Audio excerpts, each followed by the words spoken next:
Morning to all my dear students. Today we are going to start the last lecture of the same chapter, equilibrium price determination under perfect competition, and the first topic we are going to start in this lecture is effect of simultaneous increase in demand and supply on equilibrium price. Three cases we will study here, and effect of simultaneous decrease in both demand and supply on equilibrium price. And the name of the topic is effect of change in demand and supply both on equilibrium price. You see, the topic is effect of simultaneous change in both demand and supply on equilibrium price. When I say change means both, first increase and then decrease. So first we will study three cases of effect of simultaneous increase in both demand and supply on equilibrium price.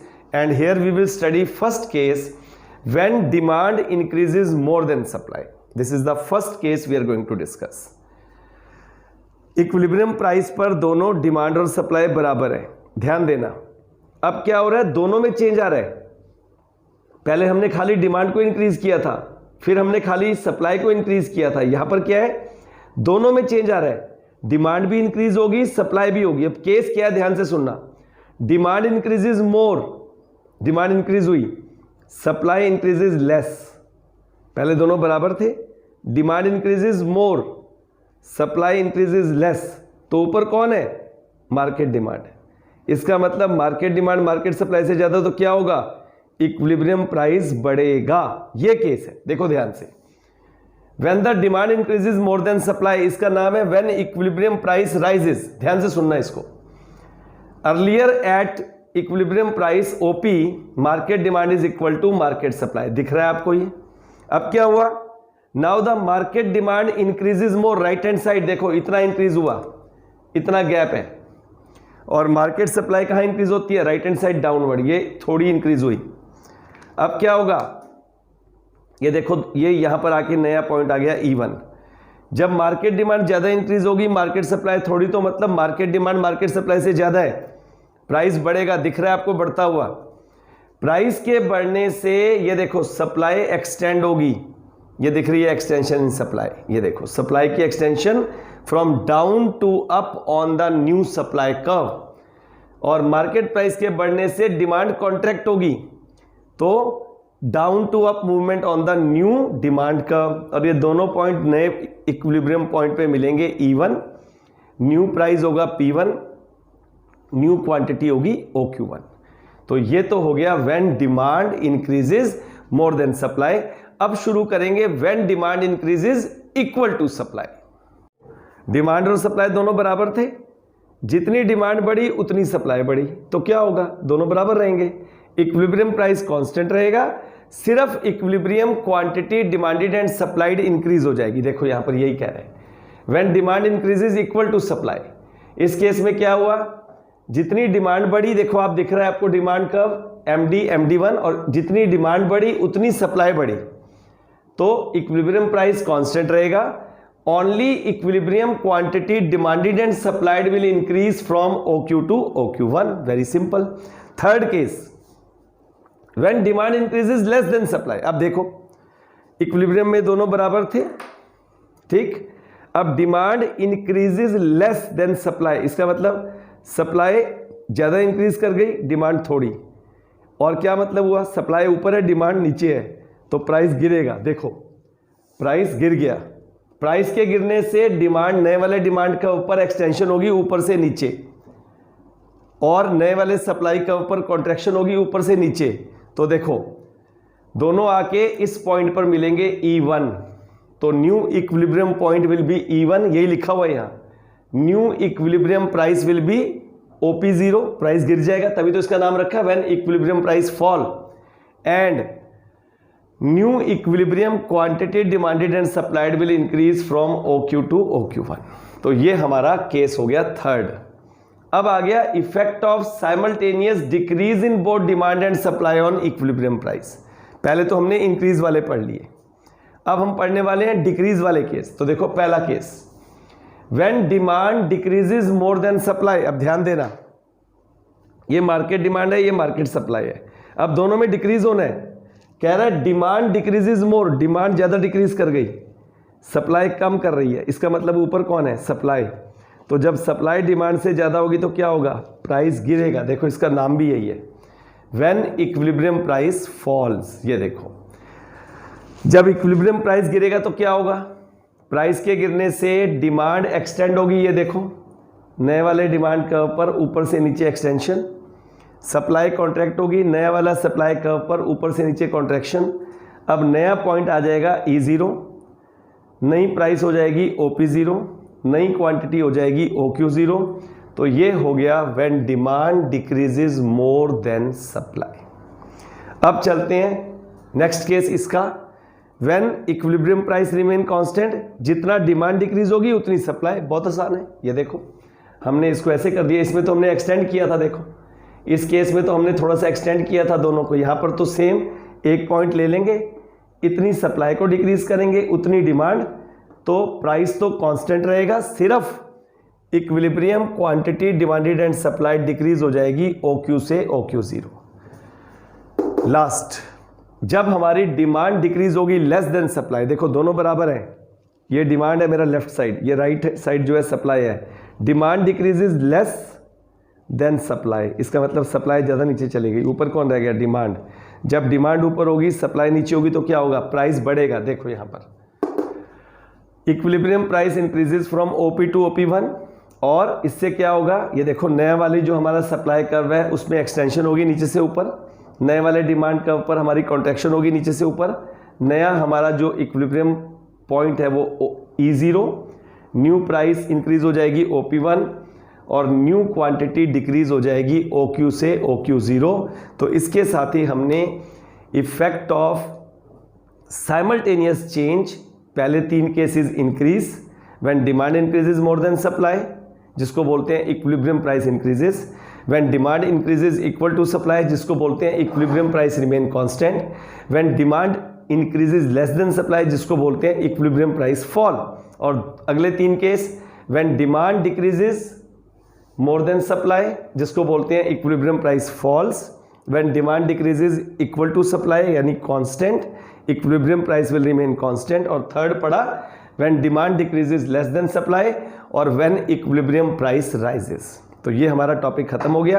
अब इसका अगला topic हम इसी lecture में करेंगे, special जो हमारे tools हैं जिसमें price ceiling and price floor, the last topic of this chapter. Next topic we are going to start is the simple applications of this equilibrium price determination, and the first application we are going to start is a meaning of price ceiling. Price ceiling को हम एक और नाम से जानते हैं, maximum price ceiling, और ये किसके लिए होती है? कंज्यूमर्स के लिए। जब गवर्नमेंट को ये लगता है कि जो प्राइस डिटरमिन हुआ है, कौन सा price? Equilibrium price, market demand और मार्केट सप्लाई, ये प्राइस काफ़ी ज़्यादा है, गरीब जो लोग हैं उसको अफोर्ड नहीं कर पाएंगे, तो वो इंट्रोड्यूस करती है मैक्सिमम प्राइस सीलिंग। और गवर्नमेंट क्या करती है? गवर्नमेंट उसे इक्विलिब्रियम प्राइस के डाउन में, कम जो इक्विलिब्रियम प्राइस है उससे नीचे डिटरमिन करती है, ताकि वो चीज़ें सभी तक पहुंच सकें जो बेसिक नीड्स ऑफ लाइफ हैं। उसके लिए गवर्नमेंट वो प्राइस कम कर देती है। इसको हम मैक्सिमम प्राइस सीलिंग या प्राइस सीलिंग के नाम से जानते हैं। अब इसको एक बार पढ़ लेते हैं। Meaning of price ceiling for consumers, government plays an important role in controlling the prices of essential goods. अभी मैंने बात की, when the equilibrium price determined by the free play of market demand and supply is too high for the poor people to afford. Price ceiling refers to the maximum price of a good at a level lower than the equilibrium price. अभी मैंने बताया it is also called maximum price ceiling. Further explain with the help of the following diagram. देखो diagram को ध्यान से। Y axis पर हम ले रहे हैं प्राइस ऑफ व्हीट जो कि एक एसेंशियल गुड है इन रुपीस, और एक्स एक्सिस पर हम ले रहे हैं quantity demanded and supplied of wheat units. ये मार्केट सप्लाई ऑफ व्हीट है, मार्केट डिमांड है, दोनों इंटरसेक्ट कर रहे हैं ई पॉइंट पर, ये हमें दिख रहा है पॉइंट ई, और इसके सामने जो ये प्राइस है ओपी, ये हमारा इक्विलिब्रियम प्राइस है। लेकिन जब सरकार को लगता है कि ये प्राइस काफ़ी ज़्यादा है जिसे गरीब आदमी अफोर्ड नहीं कर पाएगा, तो गवर्नमेंट आती है, इंटरफियर करती है और एक प्राइस डिटरमिन कर देती है जो कि उससे नीचे है OP1। अब यहां पर गवर्नमेंट लोगों तक ये सामान पहुंचाती है, लेकिन यहां एक प्रॉब्लम और आ जाती है। इस प्राइस पर देखो आप, जो आपकी सप्लाई है वो है QS और डिमांड है QD। इसका मतलब problem of excess demand, demand is greater than supply, तो क्या हो जाएगा, शॉर्टेज हो जाएगी गुड्स की। इसके लिए सरकार फिर क्या इंट्रोड्यूस करती है, राशनिंग सिस्टम। और राशनिंग सिस्टम में फिर कुछ प्रॉब्लम क्या आ जाती है, ब्लैक मार्केटिंग, क्वालिटी की चीज नहीं मिलती, शॉर्टेज ऑफ गुड्स हो जाती हैं। जो हमने अभी डायग्राम में समझा है वही हमने यहां लिखा हुआ है, देखो। According to the diagram EP is OP, equilibrium price OP है। सपोज ये प्राइस बहुत ज़्यादा है, गरीबों के लिए वो अफोर्ड नहीं कर सकते, तो क्योंकि व्हीट एक एसेंशियल गुड है इसलिए गवर्नमेंट इंटरफियर करती है और एक प्राइस फिक्स करती है OP1 जो कि उससे नीचे है, जो हमने डायग्राम में समझा। इस प्राइस पर, कंट्रोल्ड प्राइस पर जो डिमांड है वो सप्लाई से ज़्यादा हो जाती है, इससे एक शॉर्टेज ऑफ व्हीट हो जाती है बाय द अमाउंट MN। इस एक्सेस डिमांड को पूरा करने के लिए गवर्नमेंट राशनिंग सिस्टम करती है। राशनिंग सिस्टम का मतलब a technique adopted by the government to sell a minimum quota of essential goods at a price less than the equilibrium price to the poor people। लेकिन इसकी भी 3 drawbacks हैं, black marketing, difficulty in getting the goods from the ration shop and poor quality. तो इसके साथ ही हमने ये topic complete कर लिया, प्राइस सीलिंग, जिसको हम मैक्सिमम प्राइस सीलिंग भी कहते हैं। और याद रखना ये किसके लिए होता है, कंज्यूमर्स के लिए।